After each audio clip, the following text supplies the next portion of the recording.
আগত দর্শক বন্ধুরা উপভোগ করছে এই নাটক খেলা প্রদর্শনী।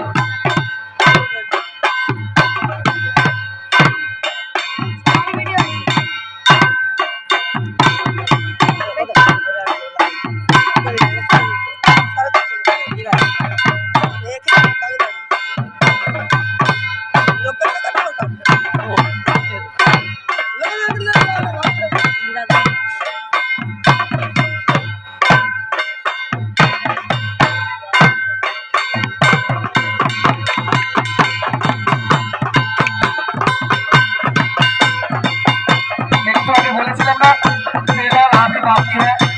এবার